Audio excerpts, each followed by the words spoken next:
Hello dear students, কেমন আছো সবাই? আশা করি সকলে ভালো আছো। Welcome to mind over metric YouTube channel. আমার স্নেহের ছাত্রছাত্রীরা, আজকের ভিডিওতে আমি মূলত আলোচনা করব আওয়ার রানওয়ে কাইট গল্পের পার্ট 2। পার্ট 1 ইতিমধ্যে চ্যানেলে আপলোড করা হয়ে গেছে। তোমরা যারা এখনো পর্যন্ত পার্ট 1 দেখোনি, তারা চ্যানেল ভিজিট করে পার্ট 1 দেখে এসো, অথবা আমি এই ভিডিও ডেসক্রিপশন বক্সে তার লিংক দিয়ে দিব, তোমরা পরে ফাঁকা সময়ে দেখে নেবে।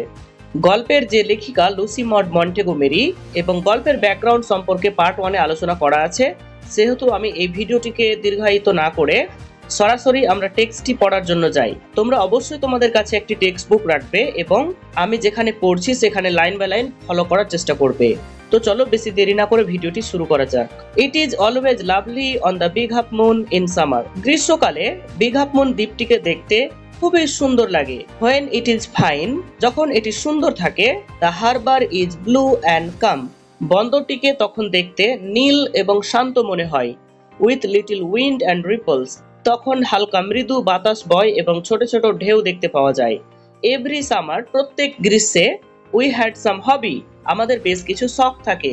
The last summer before Dick and Mimi came, গত গ্রীষ্মে ডিক এবং মিমির আসার আগে। We were crazy about kites, আমরা ঘুড়ি নিয়ে মত্ত ছিলাম বা পাগল ছিলাম। A boy on the mainland showed Claudie how to make them, মূল ভূখণ্ডের একটি ছেলে ক্লডিকে শিখিয়েছিল কিভাবে ঘুড়ি তৈরি করতে হয়। ব্যাক অন দ্য আইল্যান্ড, দ্বীপে ফিরে গিয়ে। We made plenty of kites, আমরা অসংখ্য ঘুড়ি তৈরি করেছিলাম।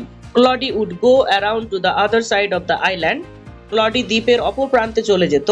And we would play shipwrecked mariners signalling to each other with kites, আমরা একে অপরকে ঘুড়ির সাহায্যে ইশারা দিতাম এবং নাবিকের জাহাজ ডুবি নামক গেমটি খেলতাম। We had a kite that was big, আমাদের একটি ঘুড়ি ছিল যার আকারটি ছিল বিশাল বড়। And covered with lovely red paper, এবং সেটি ছিল লাল কাগজে মোড়ানো।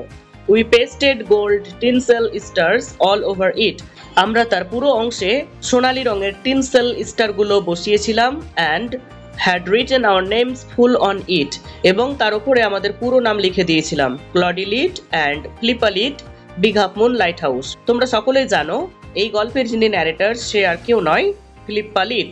তার নাম কিন্তু আমরা ইউনিট 2 তে ইতিমধ্যে পেয়ে গেলাম। তো চলো আমরা পরবর্তী অংশ পড়ি। One day there was a grand wind for kite flying, একদিন ঘুড়ি ওড়ানোর জন্য প্রচন্ড বাতাস বইছিল। I am not sure how it happened, আমি নিশ্চিত ছিলাম না এটি কি করে হলো।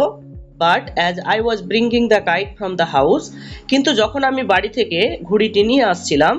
I trip and fell over the rocks, আমি হোঁচট খেয়ে পাথরের ওপর পড়ে গিয়েছিলাম। My elbow went clear through the kite making a big hole, আমার কনুই ঘুড়িটির এপার ওপার হয়ে গেছিল এবং সেখানে একটি বড় গর্ত সৃষ্টি হয়েছিল।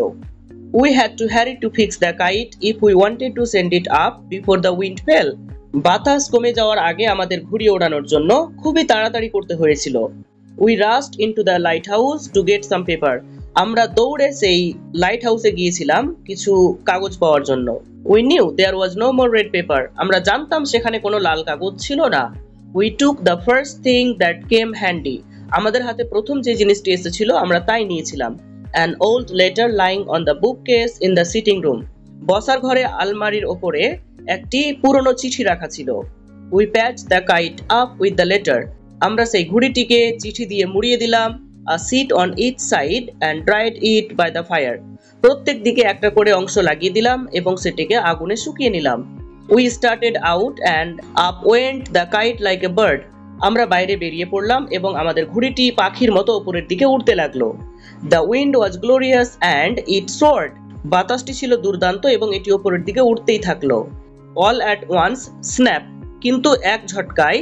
And there was Claudie standing with a bit of cord in his hand looking foolish, Claudie তার হাতে এক টুকরো সুতো নিয়ে দাঁড়িয়েছিল এবং তাকে বোকা বোকা দেখাচ্ছিল। Our kite had sailed away over to the mainland, আমাদের ঘুড়িটি মূল ভূখণ্ড থেকে অনেক দূরে উড়ে গিয়েছিল। চলো এবার আমরা ইউনিট 3 পড়ি। A month later a letter came for father, এক মাস পর বাবার জন্য একটি চিঠি এসেছিল। After he finished reading it, বাবা যখন চিঠিটি পড়া শেষ করলেন।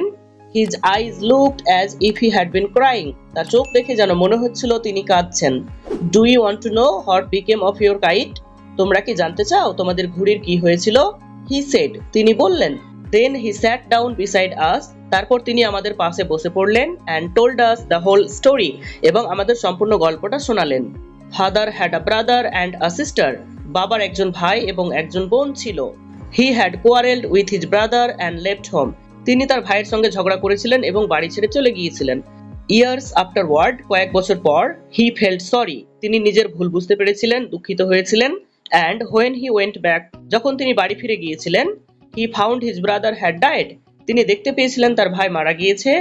And he couldn't find his sister. এবং তিনি তার বোনকে খুঁজে পাননি। The letter father had just received was from his sister Aunt Esther. বাবা যে চিঠিটি এইমাত্র পেয়েছিলেন সেটি ছিল তার বোন আন্ট এস্থারের, মানে পিসি এস্থারের। Mother of Dick and Mimi, তিনি ছিলেন ডিক ও মিমির মা। সি ওয়াজ আ উইডো, তিনি ছিলেন একজন বিধবা। Who lived hundreds of miles inland, যিনি মূল ভূখণ্ড থেকে 100 মাইল দূরে বসবাস করতেন। One day when Dick and Mimi were out in the woods, একদিন ডিক আর মিমি জঙ্গলে খেলতে বেরিয়েছিল। দে ডিসকভার্ড দ্য কাইট, তারা ঘুড়িটি দেখতে পেয়েছিল। On the top of a tree, একটি গাছের চূড়ায়। অ্যান্ড ক্যারিড ইট হোম, এবং সেটিকে তারা বাড়ি নিয়ে এসেছিল। When there mother saw the kite patched with the letter, যখন তার মা দেখলো ঘুড়িটি একটি চিঠি দিয়ে মোড়ানো রয়েছে, সি টার্ন পেল, তার মুখ ফ্যাকাশে হয়ে গেল, মানে তার মুখটি বিবর্ণ হয়ে গেল। It was the very letter she had once written to her brother, এটি ছিল সেই চিঠি যেটি একসময় তিনি তার ভাইকে লিখেছিলেন। Philippa was her mother's name and Claudie was her father's.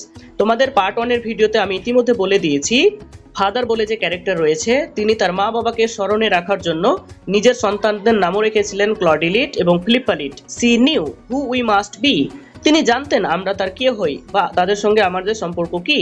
So C SAT down, তাই তিনি বসে পড়লেন। And wrote to Big Half Moon, এবং বিগ হাফ মুনের উদ্দেশ্যে একটি চিঠি লিখলেন। And father received her letter, এবং বাবা তার চিঠিটি গ্রহণ করলেন। নেক্সট ডে, পরের দিন, father went and brought Aunt Esther and Dick and Mimi with him. পরের দিন বাবা গিয়ে আন্ট এস্থার, ডিক ও মিমিকে তার সঙ্গে নিয়ে আসলেন। They have been here ever since, তারপর থেকে তারা এখানেই থাকে। Aunt Esther is a dear, aunt Esther খুবই ভালো একজন মানুষ। And Dick and Mimi are too jolly for words, Dick ও মিমির কথাগুলি খুবই মিষ্টি। But the best of it is that we have relations now, কিন্তু সবচেয়ে ভালো ব্যাপারটা হলো, সবচেয়ে মজার ব্যাপারটা হলো আমাদের এখন আত্মীয় রয়েছে, যা আগে কিন্তু আমাদের ছিল না। এখানেই আমাদের গল্পটি পড়া শেষ হয়ে যাচ্ছে। আশা করি তোমরা এই গল্পটি বুঝতে পেরেছো। তারপরেও যদি তোমাদের কোনো সমস্যা থাকে তোমরা কমেন্ট বক্সে লিখে জানাবে, সেই বিশেষ অংশটি আমি আবার তোমাদেরকে বুঝিয়ে দেওয়ার চেষ্টা করব। সকলকে ধন্যবাদ তোমাদের মূল্যবান সময় দেওয়ার জন্য। আশা করি তোমরা গল্পটি বুঝতে পেরেছো। তারপরেও যদি তোমাদের কোনো সমস্যা থাকে তাহলে তোমরা কমেন্ট বক্সে লিখে জানাবে, আমি সেই সমস্যার সমাধান দেওয়ার চেষ্টা করব। আর এই রকমই ভিডিও পাওয়ার জন্য তোমরা অবশ্যই চ্যানেলটিকে সাবস্ক্রাইব করে বন্ধুদের মাঝে শেয়ার করে দিও। ভালো থেকো, সুস্থ থেকো, পরিশ্রমের মাধ্যমে ভাগ্য বদলে দাও। ধন্যবাদ। Have a nice day.